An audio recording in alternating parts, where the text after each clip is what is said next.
Buenas tardes, queridos oyentes del programa Ser de Luz nos despierta con cuentos, relatos y escritos para adultos.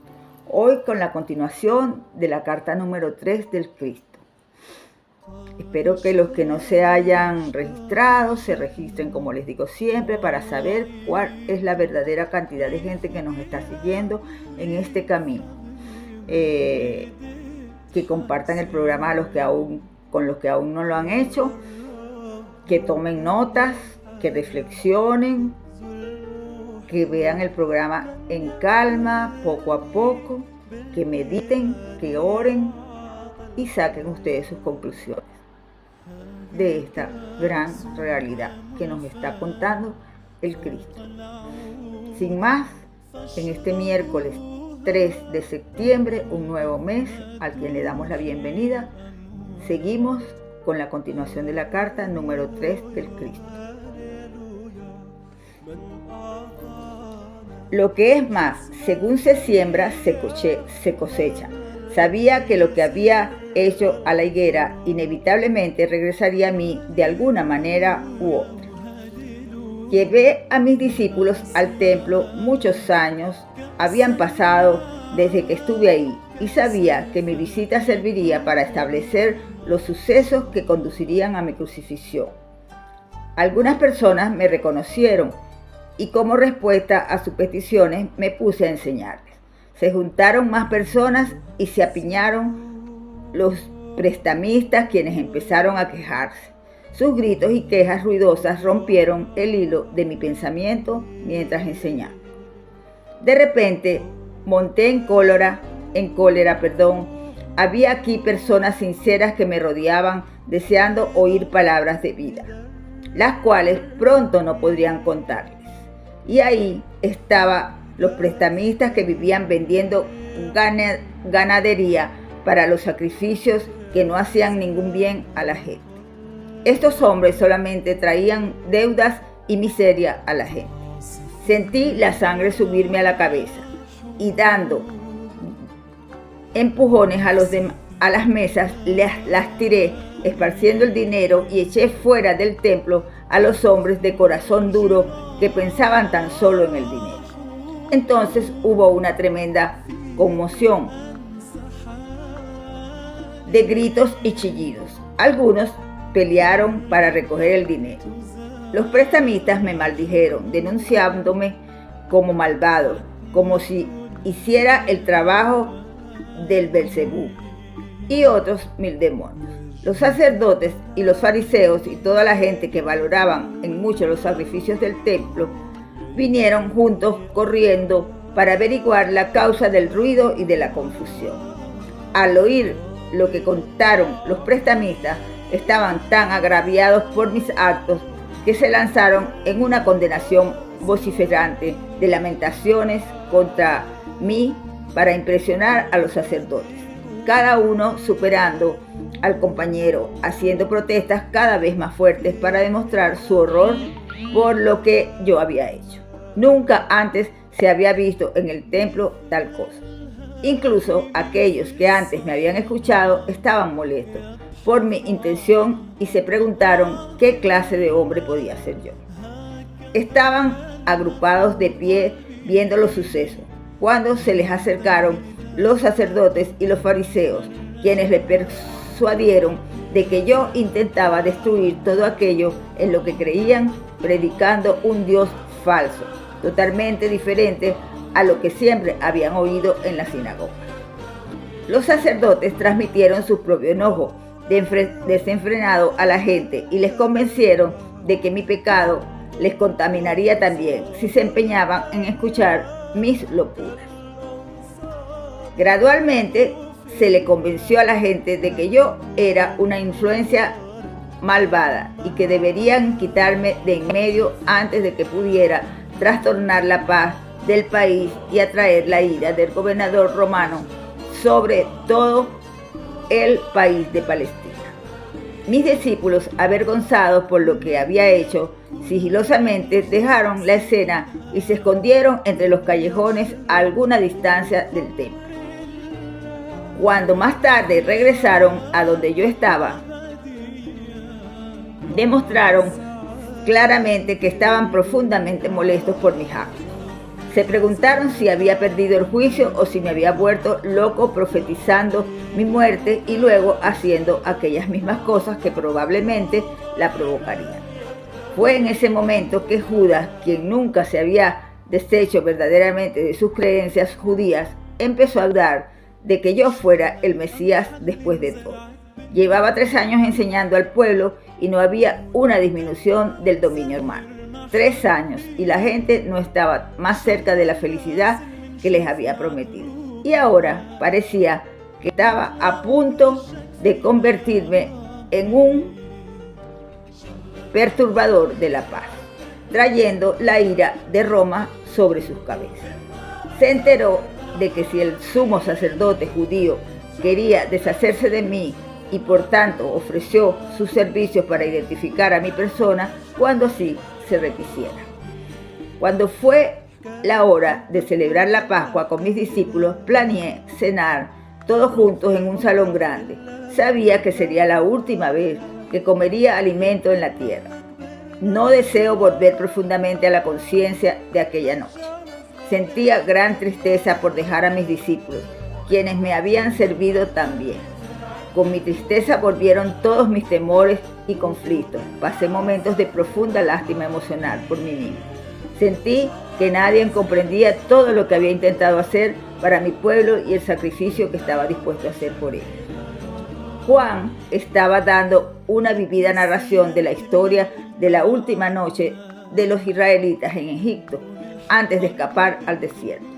Hablaba de las instrucciones de Moisés al jefe de cada familia de que matasen un cordero sin mancha, de cocinarlo de cierto modo y con la sangre pintar los dinteles de las moradas israelitas, porque aquella misma noche vendrían los ángeles a matar a los hijos primogénitos y al ganado de los egipcios. Con gran entusiasmo recordó el alboroto de los egipcios que al despertar encontraron el primogénito de cada hogar ensangrentado. Ninguno se salvó. Era la clase de historia horrible que rechazaba por no tener ningún valor para las personas que buscaban la verdad espiritual más alta. Me preguntaba cuánto realmente habían entendido mis discípulos cuando les hablaba de su Padre Celestial y su amor por toda la humanidad. ¿Cómo podían entusiasmarse con el pensamiento de los ángeles matando a los primogénitos de los egipcios cuando se les había dicho con toda claridad que Dios, el Padre, era amor? Pero los judíos siempre se habían preocupado por el derramamiento de sangre para explicar sus pecados. Incluso Abraham, el fundador de la nación israelita, se convenció de que debía llevar a su único hijo al desierto y matarle, y ofrecerlo como sacrificio a Dios, un pensamiento pagano y repugnante. Pensé en los sacrificios de animales en el templo, amando a todos los seres vivos como lo hacía. Esta práctica era una abominación para mí, y ahora yo estaba a punto de ser llevado a la muerte porque me había atrevido a pronunciar las palabras de la verdad. Y cuando consideraba lo poco que había conseguido en transmitir mi conocimiento, me preguntaba por qué se me había confiado tal misión. Sentí un espasmo momentáneo de resentimiento y enfado entretejido con mis sentimientos habituales de amor hacia estos hombres. Con algo de cinismo me preguntaba qué recuerdo eficaz podría dejarles, para volver a traer a sus mentes todas mis enseñanzas cuando ya no estuviera con ellos. Si podían olvidar tan rápidamente todas mis enseñanzas sobre el amor del Padre y disfrutar la historia horrible de la Pascua mientras todavía estaba en la habitación con ellos, ¿cuánto recordarían cuando muriese como un malhechor en la cruz, la más ignominia de las muertes? Luego se me vino a la mente que si el derramamiento de sangre tanto les conmovía, les dar la sangre para que me recordarían. Con estas reflexiones irónicas cogí un pan, lo partí, lo pasé a mis discípulos y les dije que lo comieran. Comparé el partir el pan con el futuro de mi cuerpo partido y les pedí que repitiesen el partir el pan y su distribución como medio de recordar el sacrificio de mi cuerpo para traerles la verdad acerca de Dios y la verdad acerca de la vida y la verdad acerca del amor.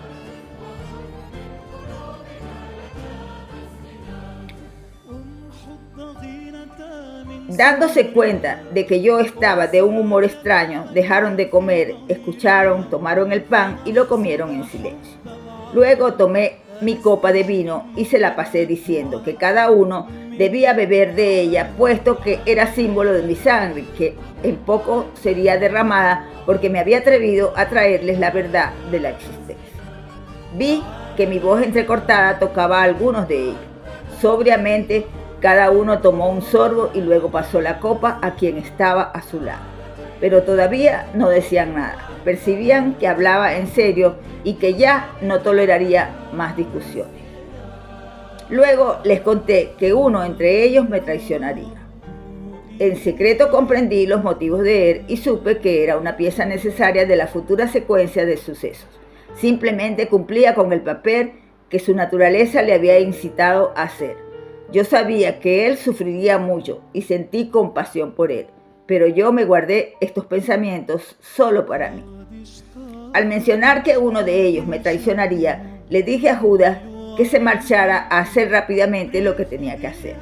Los discípulos cobraron vida, preguntándose si realmente esta era su última cena conmigo. Había mucha congoja emocional, preguntas, incluso recriminaciones por haberles metido en tal trampa. De nuevo se preguntaron qué harían con sus vidas después que yo me fuera. Serían objeto de burla, decían discutiendo. Nadie volvería a confiar en lo que dijera. Profundamente entristecido por sus respuestas egoístas ante mi apuro, les aseguré que no tenían que temer por su propia seguridad. Me abandonarían y no habría conexión entre ellos y mi crucifixión. Les sugerí que después de mi muerte se dispersaran y volvieran a Galilea. Pedro se conmovió profundamente y reaccionó con vehemencia, negando que algún día me abandonaría, pero por supuesto lo hizo. En este momento de mi propia necesidad, todavía me encontraba con una total falta de comprensión, incluso resistencia, aún después de todo el amor que había sentido hacia los hombres y de todo lo que anhelaba lograr por ellos. Su única preocupación era la de que les ocurriera a ellos. No hubo ninguna palabra amable, ofrecimiento de ayuda, angustia por mi dura prueba. Qué duro era el corazón humano, pensaba. Cuántos ciclos penosos tendría que pasar antes de que la humanidad pudiera ir más allá de su propio dolor y sufrimiento para sentir acaso un destello de amor y compasión hacia otros desafortunados que se hallasen en una situación peor que la de ellos. Y así, aunque profundamente decepcionado, incluso dolido por sus reacciones egoístas, también les comprendí e intenté dar a mis discípulos valor para enfrentarse con el futuro y les aseguré que siempre estaría con ellos, incluso cuando estuviera oculto a su vista. La obra que había emprendido sería promovida desde la vida que hay en el más allá. No le dejaría solos. Conocerían y consentirían mi presencia y esto les reconfortaría. Les dije que se aferraran a sus recuerdos del tiempo que habían estado con ellos.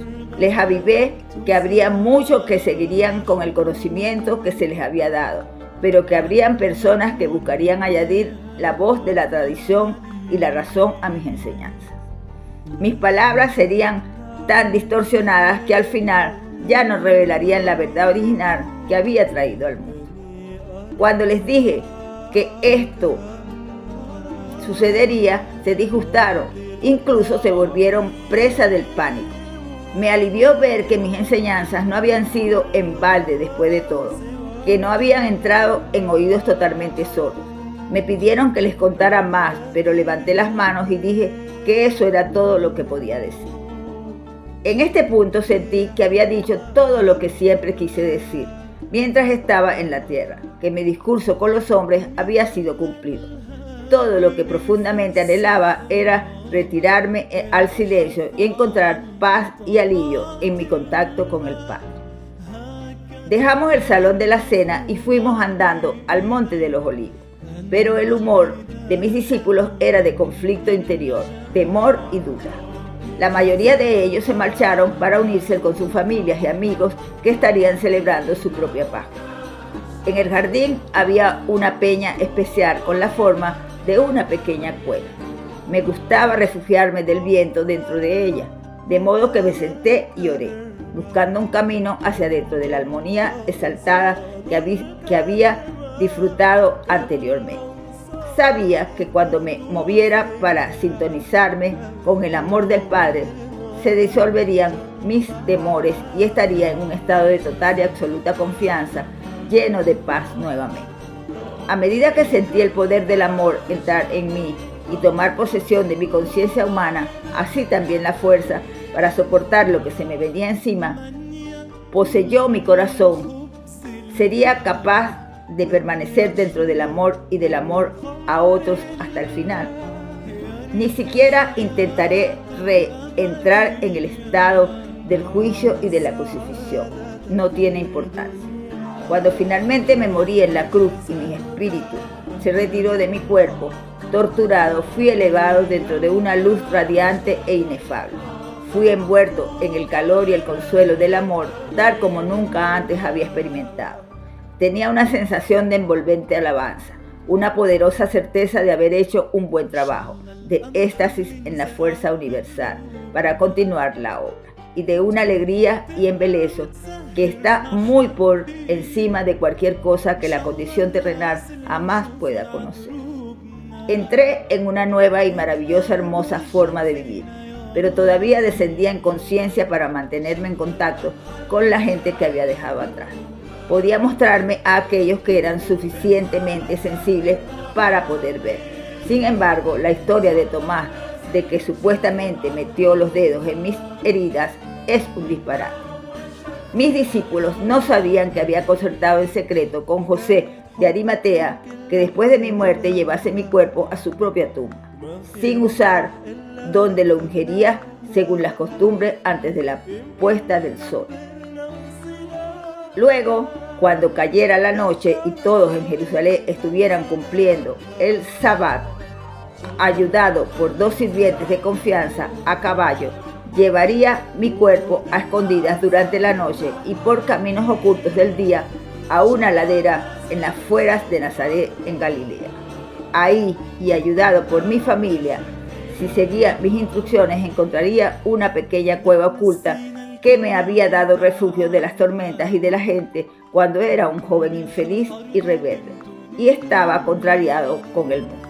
José me prometió que encontraría la cueva siguiendo un mapa que le había dado y que me dejaría ahí después de otro embalsamiento. Luego construiría la pequeña entrada para librarla totalmente de posibles intrusos. Allí mi cuerpo ha descansado, libre de molestia. Se ha dicho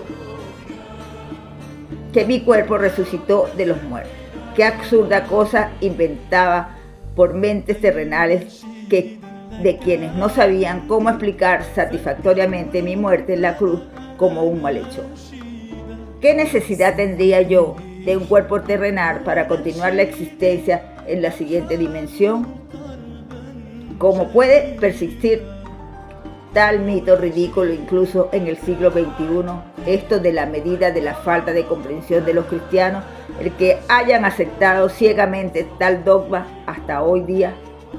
Piensa en esto con cuidado.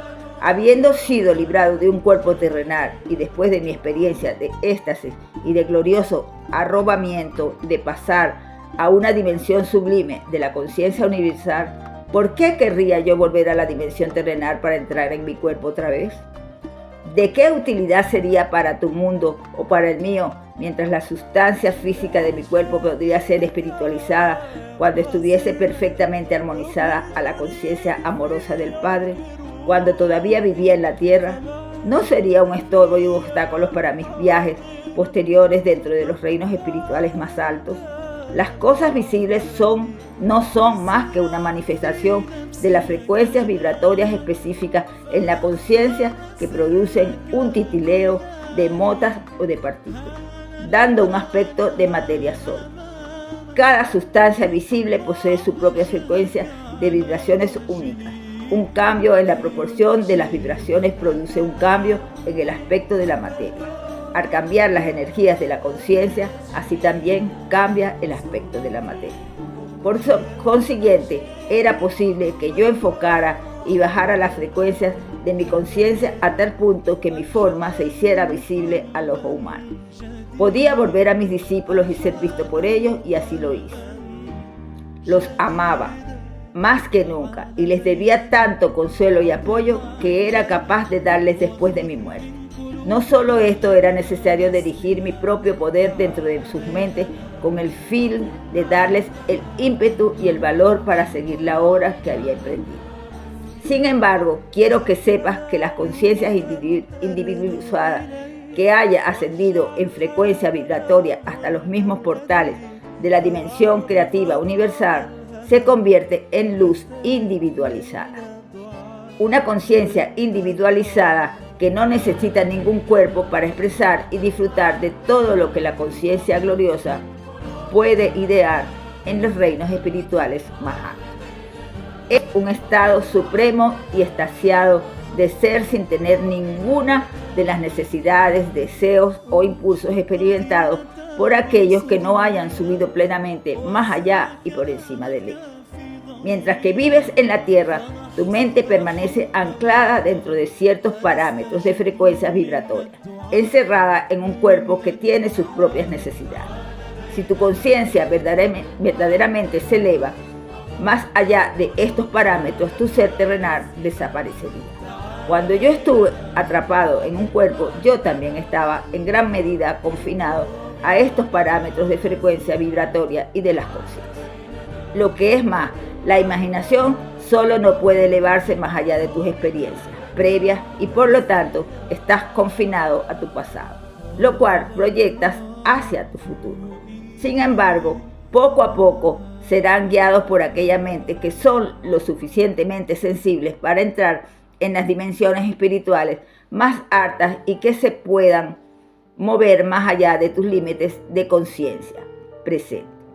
Ellos grabarán por ti esas maravillosas experiencias y esos estados del ser más allá de los tuyos a los cuales tú mismo puedes aspirar. De este modo adelantarás en niveles o pasos de desarrollo espiritual.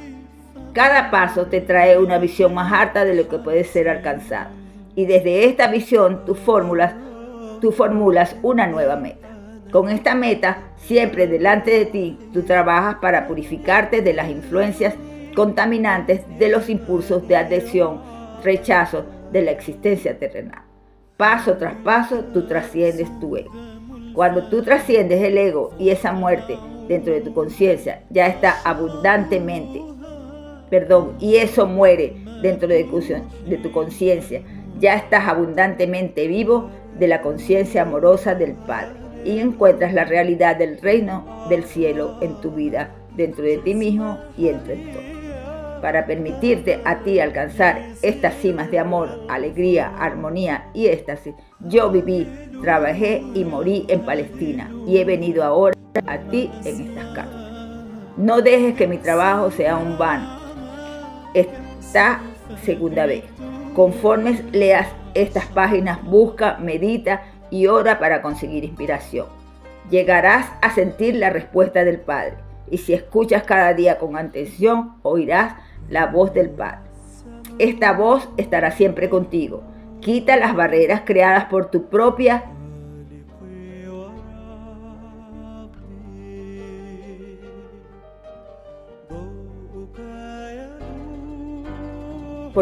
voluntad.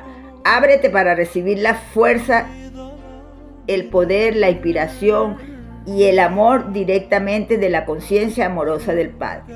Lee y relee estas cartas para que puedan ser finalmente absorbidas en tu conciencia. Mientras lo haces, estarás viajando hacia la luz e irradiarás luz hacia los demás. Tal luz no es luz como la de la electricidad, sino que es la de la misma naturaleza que la conciencia universal que te describí en mi carta. Hasta aquí el programa de hoy. Muy interesante. En esta carta, el Cristo nos confiesa que sí murió y que no resucitó. Que todo eso que contaron de que Tomás le metió los dedos en las llagas para ver si estaba vivo y todo eso fue inventado. Ve, hasta tanto nos han tenido engañados. Qué triste, ¿verdad? Qué triste que se hayan valido de tanto engaño para llevarnos a la destrucción en que se ha convertido la humanidad. Sin más, porque no tengo más palabras que decir por hoy, me despido hasta el próximo viernes, diciéndoles como siempre que en estos día y medio que falta para volvernos a ver, reflexionen, mediten, oren y saquen ustedes sus mismas conclusiones. Que se tiñen más a la realidad de la vida.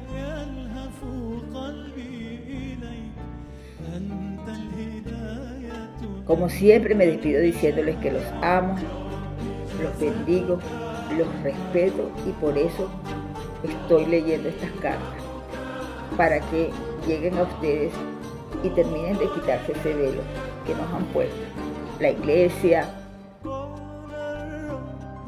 ese poder que se ha hecho, todo eso. Sin más, me despido hasta el próximo viernes. Buenas tardes.